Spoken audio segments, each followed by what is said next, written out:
Synopsis of the books of the Bible. Major Prophets. Lamentations. By J.N. Darby.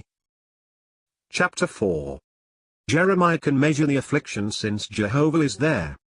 Jeremiah, having now found Jehovah in the affliction, tranquilly measures its whole extent. But this is itself a consolation. For after all Jehovah who changes not is there to comfort the heart. This is Lamentations 4.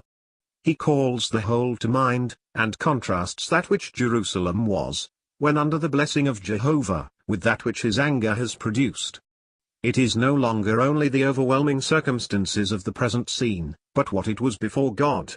The Nazarites pass before his thoughts, that which Jerusalem, as the city of the great king, had been even in the eyes of her enemies, the anointed of Jehovah, under whose shadow the people might have lived, as we have already seen, although the Gentiles ruled.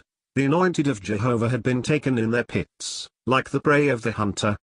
But the afflicted spirit of God's servant, who bears the burden of his people, can now estimate not only the affliction that overwhelms them, but the position of the enemies of Jerusalem, and that of the beloved city.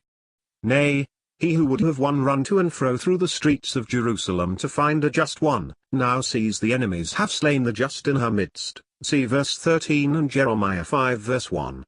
The cup of God's wrath shall pass through unto Edom, who was rejoicing in the ruin of the city of Jehovah, and as to Zion, she has doubtless drunk this cup to the dregs, but if she has done so, it was in order that she might drink of it no more.